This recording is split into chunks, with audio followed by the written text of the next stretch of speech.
করলেই এটা চক্রান্ত শুরু থেকে, কারণ বিজেপি জানে যে বিশেষ করে আমাদের যে মুসলিম ভোটার, সেই মুসলিম ভোটার বিজেপিকে ভোট দেবে না। বিধানসভা নির্বাচনের প্রাক মুহূর্তে মালদার সুজাপুর কেন্দ্রে ভোটার তালিকা নিয়ে তীব্র বিতর্কের সৃষ্টি হয়েছে। রাজ্যের মন্ত্রী তথা সুজাপুর বিধানসভা কেন্দ্রের তৃণমূল কংগ্রেস প্রার্থী সাবিনা ইয়াসমিন নির্বাচন কমিশনের বিরুদ্ধে গুরুতর অভিযোগ তুলে সরব হয়েছেন। তিনি দাবি করেন মুসলিম ভোটাররা বিজেপিকে ভোট দেবে না। এই ধারণা থেকে পরিকল্পিতভাবে ভোটার তালিকা থেকে নির্দিষ্ট সংখ্যক নাম বাদ দেওয়ার চেষ্টা করা হচ্ছে। তার অভিযোগ, বিজেপি পরিচালিত নির্বাচন কমিশন এসআইআর এর মাধ্যমে এই কাজ করছে যাতে বিজেপির নির্বাচনের সুবিধা হয়। সাবিনা ইয়াসমিন জানান, করলেই এটা চক্রান্ত শুরু থেকে, কারণ বিজেপি জানে যে বিশেষ করে আমাদের যে মুসলিম ভোটার, সেই মুসলিম ভোটার বিজেপিকে ভোট দেবে না। ফলে যদি প্রত্যেকটা বিধানসভা থেকে যদি নির্দিষ্ট সংখ্যক ভোটার যদি বাদ দেওয়া যায়, তাহলে সেটা বিজেপির পক্ষে প্লাস হবে। এই ভেবেই তারা কিন্তু এই এসআইআরটা করেছিল। কিন্তু আমি ধন্যবাদ জানাতে চাই পশ্চিমবাংলার সমস্ত মানুষকে, যে আজকে যে ধর্মেরই লোক এটা ফেস করছে না কেন, সকলে ইউনাইটেড হয়ে এটার বিরুদ্ধে কিন্তু ধিক্কার জানাচ্ছে। ফলে এটা বিজেপির কাছে ভারী পড়বে এবং বুমেরাং হবে। সমস্ত ধর্মের লোক তারা কিন্তু আজকে এসআইআরের বিরুদ্ধে লড়াই করছে। সে তার ভোটার তালিকায় নাম থাক আর না থাক, তারা কিন্তু এই ঘৃণ্য চক্রান্তের বিরুদ্ধে লড়াই করছে এবং মমতা ব্যানার্জিকে সাপোর্ট করছে। এবং আমি আনন্দের সঙ্গে জানাচ্ছি, এর মধ্যেও একটা আনন্দের সঙ্গে জানাচ্ছি যে যদি আজকে আমাদের মুখ্যমন্ত্রী শ্রীমতী মমতা ব্যানার্জি সুপ্রিম কোর্টে যদি না যেতেন, তাহলে 60 লাখ লোককেই ভোটার করে দিয়ে কিন্তু ভোট করে নিত। আজকে মমতা ব্যানার্জি সুপ্রিম কোর্টে গিয়েছিলেন বলে আজকে 60 লোকের কমপক্ষে রিভিউ হচ্ছে, নিষ্পত্তি হবে 6 তারিখের মধ্যে নিষ্পত্তি হবে। তার মধ্যে ধরে নিচ্ছি যে 40% তারা ইন্টেনশনালি তারা 40% বাদ দিবে। তবুও যদি 60% আমাদের অ্যাড হয়, তো এই 60% যারা অ্যাড হবে এটার কৃতিত্ব কিন্তু বাংলার মুখ্যমন্ত্রী মমতা ব্যানার্জি।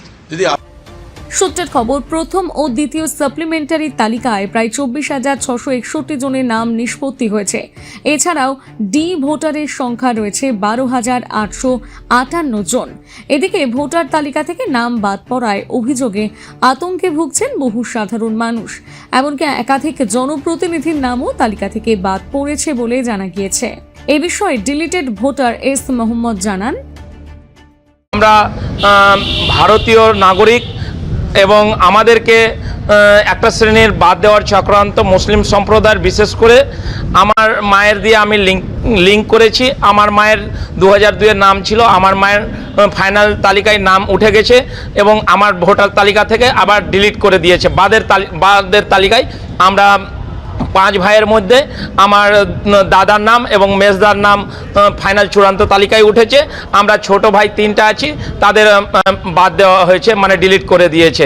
আমাদের বোর্ড সার্টিফিকেট রয়েছে, জন্ম সার্টিফিকেট রয়েছে এবং আরও বিভিন্ন রকম নথি রয়েছে। আমার বাবার 71 সালে ভোটার লিস্টে নাম রয়েছে এবং আমাদের এরকম ডিড সরকারি যে রেজিস্টার দলিল কাগজপত্র সেগুলো 50 সালের রয়েছে, দেশ স্বাধীনের আগের রয়েছে এবং 70-80 সমস্ত ডকুমেন্ট রয়েছে। তারপরেও আমাদেরকে বেনাগরিক করার একটা চক্রান্ত করছে বিজেপি ইলেকশন কমিশনারকে দিয়ে। এ বিষয়ে দক্ষিণ মালদা বিজেপির সাধারণ সম্পাদক নীলাঞ্জন দাস জানান, রাজ্যের মন্ত্রী সাবিনা ইয়াসমিন দিদিভাই আজকে ভয় পেয়েছে। আজকে ভয় পাওয়ার ফলে এরকম পাগলের প্রলাপ বকছে। আজকে এসআইআর এর নামে যে সমস্ত নাম আন্ডার জুরিসডিকশনে এসছেন, বিচারাধীন আছেন, তাদের নাম পরীক্ষা করছে সুপ্রিম কোর্টের নির্দেশে যারা বিচারকরা আছেন তারাই। এখানে বিজেপির হাত কোথায় আছে? তবে সাবিনা ইয়াসমিন দিদিভাই যে সমস্ত বাংলাদেশিকে নিয়ে এসছে পশ্চিমবঙ্গে ভোটার তৈরি করেছেন, তাদের ভোট ব্যাংক তৈরি করেছে, সেই সমস্ত একটা ভোটারও পশ্চিমবঙ্গ তথা বাংলাতে আমরা থাকতে দেবো না। এবং যে সমস্ত অবৈধ ভোটাররা এখনো সে দেশ থেকে এই দেশে আমাদের দেশে রুজি রোজগার যারা করছে, তাদের পেটের অন্ন যারা ধ্বংস করছেন, তাদের বিরোধী আমরা। কিন্তু যে সমস্ত বৈধ ভোটাররা আছেন যারা পশ্চিমবঙ্গ তথা ভারতবর্ষে বসবাস করেন, তাদের একটা নামও ভোটার লিস্ট থেকে বাদ যাবে না। এবং এটা ভারতীয় জনতা পার্টির আজকের না, দীর্ঘদিনের দাবি। কিন্তু অবৈধভাবে যারা এসছেন তাদেরকে আমরা এই পশ্চিমবঙ্গের মাটিতে থাকতে দেব না। মালদা থেকে পরিতোষ সরকারের প্রতিবেদন, নিউজ টুডে।